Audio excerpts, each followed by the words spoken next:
Welcome to Bitter Reality Brewing. Yes, gonna have a blast today. Well, it'll be worth it when I'm done, but it'll be very stressful while I'm brewing. We're going to be brewing, drum roll, we're going to be brewing 3 6-gallon batches that I will then convert into 4 4.5-gallon batches. Why are we doing this? Well, why should you keep watching? I have 3 times the chance of screwing things up and having a complete and total train wreck. That right there should be enough. It's like Daytona 500. You don't want to see the accident, but you don't want to miss it if it happens. So yeah, we're gonna have lots of fun today. What inspired this? Why am I doing this in the first place? Well, I love to experiment. I mean, that is probably number one. It's gotta be number one of why I got into home brewing is I just wanted to see if I could brew, did a couple 1 gallons, and then the science. Just, yeah. So, if you're not aware, White Labs, California 001 liquid yeast, they came out with a White Lab 001 dry yeast. Yeah, recent, very recent, I got it. But that's not the original reason I wanted to do this. Originally, I just wanted to do 2 batches and compare them. And when I do batches like this and I do comparisons, I like to blend the wort together so that I don't have any, this one ran a few seconds longer, this one ran a few minutes shorter, whatever it may be. I want the wort to be as close to identical as possible. It's not gonna be to the whatever craziness like a controlled science lab would be, but it's gonna be very, very close. So I just wanted to compare White Lab 001 to Omega 404 Star Party. I want to take and brew like I'm doing a thiolized beer and use a thiolized yeast against California 001, see which one I like better. California 001 is great at subduing the malt profile and letting the hops shine. Well, that's kind of what Omega is designed to do too. And working with certain chemical compounds, it's supposed to allow certain things to shine to give you certain flavors and aromas. So I'm like, well, now I want to compare 3 yeasts. And because Asheville and San Diego White Labs came out with a beer, one with the liquid, one with the dry. I'm like, well, if they're coming out with 2 beers with the different yeasts, they're identical yeast, but one's dry, one's liquid, then there must be some differences. I want to know what those differences are. And doing it myself is a lot cheaper than driving all the way from Jacksonville to Asheville to try it. So yeah, then I'm like, you know what? I got another yeast I've been dying to try. Yeah, Mangrove Jack's Hophead M66. It does not say it's a thiolized yeast, although I think it is. It says it has certain enzymes that help to bring out hop aroma and flavors. Sounds thiolized to me, but hey, it's kind of what thiolized is. It's all about the enzymes and using those enzymes and either taking what's already there from unlocked hops or hops and malts that may have precursors and helping to pull that out. Same reason that you do a mash hop, putting in Saz, Cascade, and a few other hops into the malts is to help break out any of those additional aromas and chemical compounds in the malts to help the flavor stand out even more, or an aroma. So yeah, we've got 4 yeasts, we've got 3 batches. Each batch is gonna be 6 gallons. I'm one person, so I'm going to stagger this. We're gonna do 6, 6, and then when I go do another 6, I'm gonna move it over here to the BoilerMaker Surface. First time using it, I'm gonna start slow, baby steps, and just do a boil. And we're gonna do our boil over here. I'm not using any of the steam condensers. I wanna keep everything as close to the same as possible. I have enough to do then to manage that too. It does a great job. It's gonna suck with the amount of moisture that's gonna be in the air in here. So I'm gonna turn around, go get my dehumidifier, run that thing full blast, and I'm probably gonna have to end up opening windows even though there's a heat advisory on right now. It's hot, it's humid, it is, it just sucks, but hey. So yeah, you may wanna just keep watching just for the train wreck. There'll probably be a few small ones. Before I jump into the malts and the hops and everything we're gonna get going, don't forget, like, subscribe, keep sharing. Sharing has been huge. I definitely appreciate the sharing. That helps get new viewers. That shows some people the channel that may not have been aware of my channel, which I appreciate. And if you haven't subscribed, oh, you did. You've already subscribed. It says subscribe. You're awesome. Definitely appreciate it. Thank you very, very much. Definitely appreciate it. So what are we doing? Well, we're gonna keep everything as simple as, well, we're gonna keep the malt profile as simple as possible. Yeah. So I have 30 pounds, that's right, 30 pounds of Pilsner, 10 pounds per batch. Then I turn right around and I have 3 batches, almost a little over 10 pounds, but 3 batches. Each batch will get 3 pounds, 7.6 ounces of flaked corn. I've been doing a few lagers with some rice, and the rice seems to have a residual sweetness no matter what I do. The flaked corn doesn't seem to have that. It helps dry the beer out a little bit better, and I just like it. It doesn't stand out as much. So I'm sticking to the corn. We're going with a cold IPA inspired brew. It's pretty much a cold IPA to a degree based on how you read the description out there. The only key is I'm not gonna do this with a lager yeast or a ale yeast at low temp. I'm going to be using these all at their recommended temperatures and keeping it usually right in the middle. I think this one's around 68, it's pretty close to the middle. That way, they get to do their job the best way they can do their job. And I did think about using, I can't even think of the yeast out there from Omega, that is a lager, but I just want to keep it with ale yeast. All of them being ale yeast, keep it as comparable as possible. I've got a bunch of Saz hops and Cascade hops and all fresh 2022 release. We're gonna add 3 ounces of each Saz and Cascade to the mash. Yep. And then we do have one small late boil addition, some Chinook, just to help with the bittering. We want to keep the bittering around 55 IBUs. Yeah. And then the ABV, I'm trying to keep it around 6.8 at a 77% efficiency, since our total grain bill per batch is at 13.5 pounds. I figure I might be around 77%. It might go as high as close to 78, 79. So that way, if the ABV goes up, I'm only going to be sitting up around the low 7s at the most. And that's fine, I'm okay with that. I don't want to get back to my 8.1. If you didn't check out that cold IPA I did at 8.1, that was the best cold IPA I've ever had. I enjoyed it a lot. And that's one of the reasons that it inspired me to do this, so that we can have the hops stand out and let the malts take a backstage. That beer, yeah, check out that link. That was an amazing beer. It was 8.1, so it wasn't sessionable, but it was an amazing beer. And we drank the living hell out of it. So it didn't last long. Yeah, it didn't last that long, but hey. So the hops, as far as in the Whirlpool, we're gonna do a 10-minute Whirlpool at 170 Fahrenheit after the boil. I'm gonna have to put the hops up when I go to do that because I made a mistake and I wanna verify that I have all the hops, but we're gonna be adding Citra, Simcoe. The Chinook will be in a boil, and Citra, Cascade, Simcoe, yeah, that's it. The Saz and Cascade are up early, and then an additional Cascade later. The dry hop, I'm pretty sure what I want to add, but I haven't confirmed. And keep in mind, everything I'm doing, I have to divide by 3. So if I'm doing 3 ounces, that means 9 ounces total, and I have to make sure I have that in my inventory. So, yeah.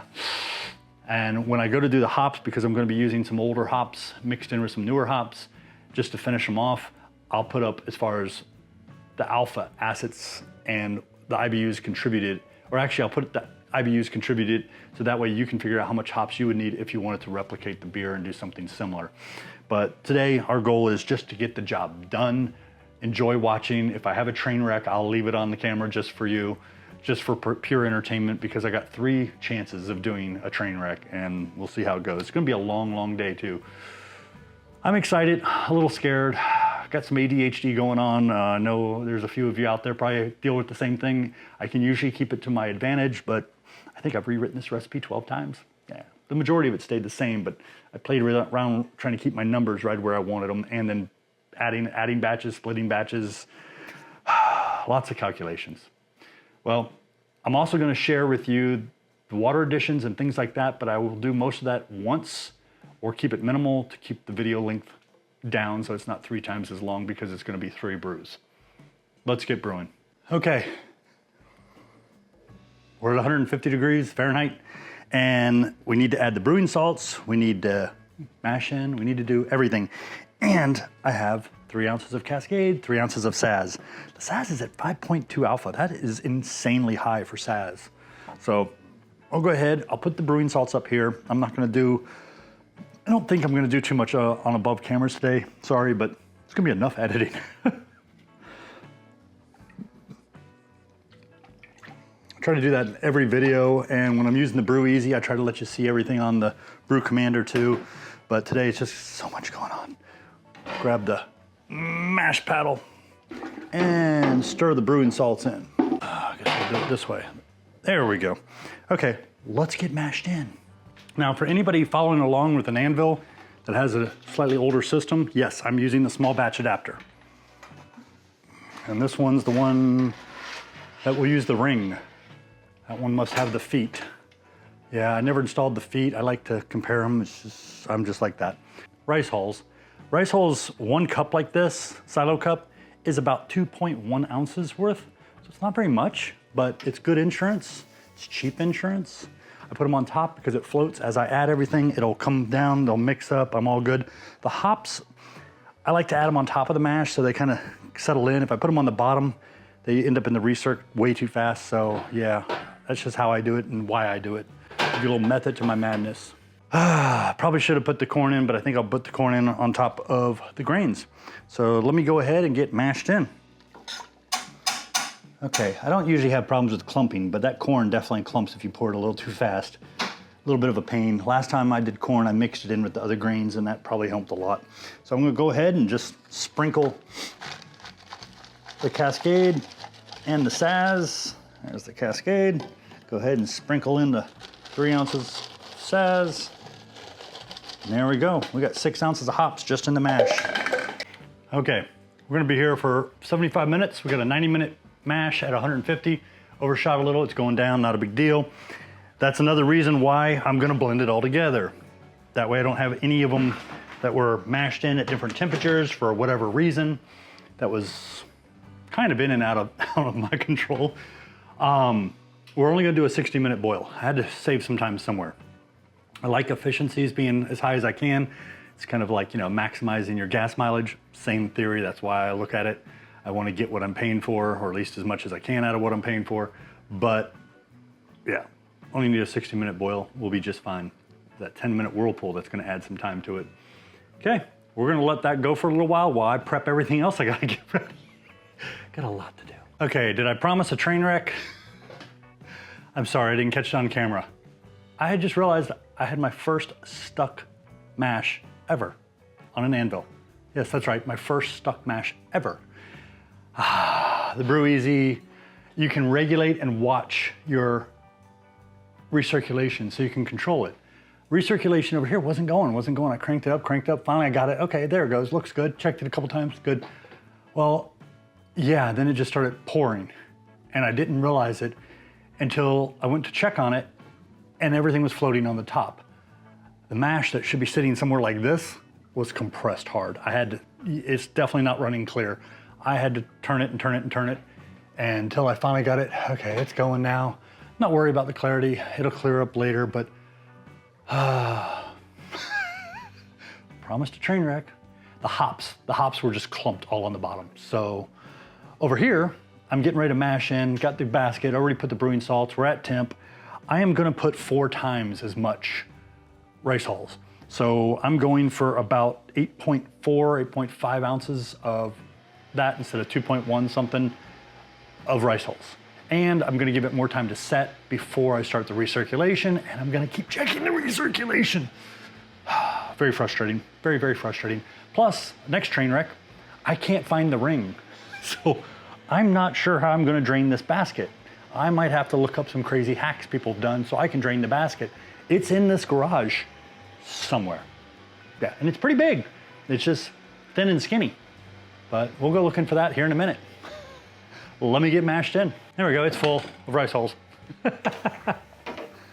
Plus I blended the corn up with the grains. Yeah, I'm getting dough balls of rice hulls. That's hilarious. Okay, they're all mixed in. Now let me get the grains in and we'll resume. Okay, I'm dumping in the 3 ounces of Saz and the 3 ounces of Cascade. That right there is a problem. Might need to use whole hops for this. Be a lot easier. Although I didn't have a problem on the Brew Easy, so I'm gonna go ahead and get this ready for recirc and cross my fingers. We got 75 minutes at 150, so. Okay, I knew it was gonna be a lot of work. Yeah, and they both kicked. I've been keeping this around 60% to keep my temperature right, especially when I'm down around the 150 mark. Over here, I've had to lower it all the way down to 50. So this is the newer one, if I remember right, and this is the older one. I have to double check that, but yeah, it just shows you there's always variations and things by a little bit. But we're done over here. I'm gonna go ahead, sparge rinse the grains, get it all happy, and move all of the wort over to the surface. Now, what's that? Don't do as I do. I should have done a boil test with just water. I didn't think about it, I forgot. I thought about it at one time, I forgot today, but I should have done that instead of just counting on everything working and dumping the wort right in here. Plus, my boil off might be a little different. If anything, because of the wider diameter, it should be a little higher. And if I boil off a little extra, I can always add the water back into it, not a big deal. Versus if I do all the hop additions and my boil off is actually not as good, I can't exactly reduce it without boiling it more, which of course causes problems. So I'm gonna go ahead and work on getting this sparged out, getting this taken care of. This has still got about 30 minutes before we even go to 168. So everything's looking good, and adding all that crazy amount of rice hulls prevented a stuck mash. And I've been watching the recirc like a hawk to make sure it doesn't condense anything by putting too much through it. So things are getting better, they're getting easier. I moved a lot of things over here to the way I actually like it. From the Brew Easy, I pretty much stripped it down and put the parts over here that I am used to and just like. Just, you know, everybody's different. So let me go ahead and lift this out, sparge, and rock on. Okay, so I got a nice rolling boil in the surface. We're just started our 60-minute timer. A little concerned about the volume because I'm at 6 3/4 gallons. I have a feeling the boil off's gonna probably be a half gallon per 30 minutes. Maybe I'll get lucky, maybe it won't be. Plus, keep in mind, it's at 212 degrees, so when it cools down, it's gonna be less. Yeah, we'll see how it goes. I'm not too worried. Like I said, I can always add more water. But we're gonna let that boil for 60 minutes. On the last 15 minutes, I'm gonna get a notice. We have a hop addition, I believe at 15. I gotta double check my time. That's gonna be Chinook. And then we'll have our Whirlpool hops and we'll go from there. So I have another issue over here. I had to let my grains chill. I don't mean chill, but you know what I mean. Like, they're really hot. I gotta let them cool down before I can toss them into a garbage bag because I don't compost with them right here. The dogs, it's summer, it'll attract flies. Yeah, too many issues. When I don't have a bunch of rice hulls in them, I do dry it out a lot of times and use it for cooking things, and I'm gonna start making things for the dogs. This is ready to kick up to a boil. I just need to mash out, sparge, and rock on. A lot of work. It'll be worth it in the end. I keep telling myself that. Okay, everything got really real. Yeah, I've got this one heating up so we can mash in. This one over here is going up to a boil. This is getting close to the last 15 minutes. So I have like, I think it's, I'll put it up here, but it's 1.10 ounces of Chinook. It's the IBUs that matter, so increase or decrease. I'm trying to use up some of my old and newer Chinook, more of my old, and adding a little of the new, just so I can do it. This is for bittering, it'll be at 15 minutes. This thing's kind of got a whirlpool of its own kind of going, just a little one, nothing major. I will kick it on Whirlpool when we drop it down for the Whirlpool. That's a totally another issue. That'll be after the boil.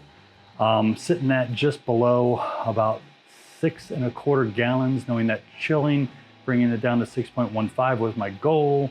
I'm probably gonna be a little low. I did figure out I missed 14 ounces of water, which I added, not a big deal, but it didn't help much.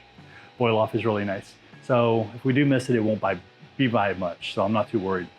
Okay, I'm gonna get ready to add the hop addition, and I'm just gonna toss it in. I mean, I got the Whirlpool going. We're gonna be putting a lot of hops probably into some of these fermenters, and they'll settle out, I'm not worried. Okay, there goes our 15-minute notice to add our Chinook. Chinook's in, done. Okay, I'm in the last 10 minutes. I'm gonna go ahead and toss in some yeast nutrient and a Whirlflock tablet. So we got about a half a teaspoon here, a whole heaping half a teaspoon, and a Whirlflock tablet. Not gonna crush it up. It'll be just fine. Okay, I'm cooling it down. I'm gonna get it down to about, it's about 185. Nah, we'll get down to about 180 and we'll drop everything in. Holy crap, I need to stop it now. Okay, I got the Whirlpool going. I've got the jaded Scylla. I'm gonna get this out of the way. I have this at 200 degrees. I stopped it. I don't wanna have to fight with it and have to boil over or any other issues. This is still heating up to 150. Humidity is about 65% right now in here, so it's getting bad. I'll put it up there somewhere, but it's Phantasm, and I want to say it's 0.65 of an ounce. Just gonna sprinkle that on in there. It likes to float on top, but it'll slowly go down, and if I have to, I'll stir it in. And then we have, which I'll put that up here, Simcoe, Citra, and Cascade hops for whirlpooling. 2.5 ounces of most of them, one of them a little less, but it's all about the, well, I guess it is about the hops more so than the IBU here, but I'll put it all up here. And we're gonna let that go for 10 minutes. We're sitting, as you can see, right below, or right close to 170. We're a little higher, but I'm not worried. Never sounds good when the pump's chumping on there. Okay. Okay. I think we'll be okay. Pump seems to be taking it.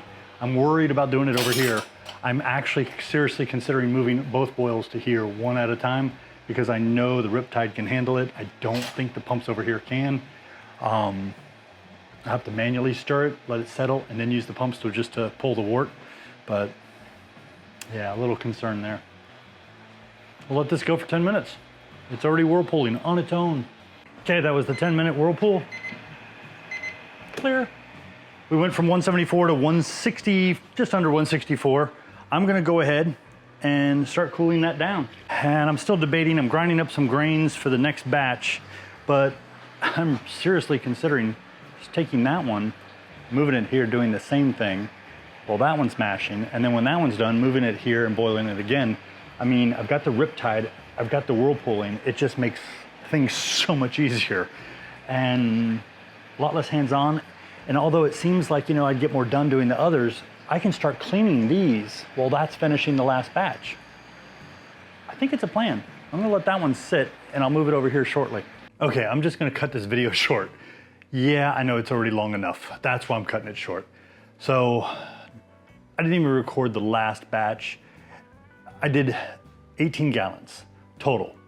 And after taking 3 batches of 6-gallon, blending it at 64 ounces out of each batch, and then mixing it and then going back, and then I really want to blend it. And trust me, it was oxygenated out the wazoo. Maybe that helped with the fermentation because the fermentation went nuts, and I do mean nuts. Now, I ended up with 4.5 gallons in each of the fermenters. I pitched the Heaad, the White Labs dry, the White Labs 001 liquid, and of course, Omega's 404 thiolized yeast. And I gotta tell you, Heaad took off, but we'll talk about that in the taste testing video.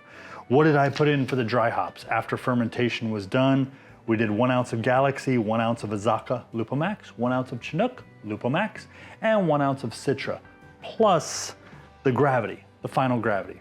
Okay, this beast, this is the Surface. Yes, this thing is a beast. The boil off was a little high. I adjusted for it, especially in the 3rd edition, and I ended up with a 1.064 original gravity, and that was across all 3 of them as I mixed and balanced them. And one of them was at 1.065, one was 1.063, but even one was a little, they're bobbing close. So it ended up being 1.064 for all of them. I made sure of it. I tested it multiple times with the EasyDens. Yes, with the EasyDens. Trust that thing, it does a really, really good job. And yeah, I mean, it was a very, very, very long brew day. Next time I do it, I will try to be a little bit more logistically organized and have someone come help me. Maybe next time I'll do all 3 of these side by side, I don't know. I should have just got a bigger brew system and brewed 10 or 20 gallons at a time. It would have saved a lot of time. But trust me, you're gonna wanna join me for the last video of this little 4 IP yeast comparison taste test. I've already seen the video, it hasn't been published, and I did get a guest to come over, a guest I hadn't seen in many, many years. And we had a good time. There was quite a few differences and we learned a lot, and all of it was chilled with the glycol system, or fermented, all at 68 degrees Fahrenheit. And you know, as usual, I'm having a rye lager. It's actually really freaking good. No, I didn't make it, but it's really freaking good. I need to make one of these now. Don't forget, like, subscribe, keep sharing. I definitely appreciate you. Thank you, and cheers. Yeah, I'm gonna go back to drinking this. This is really good.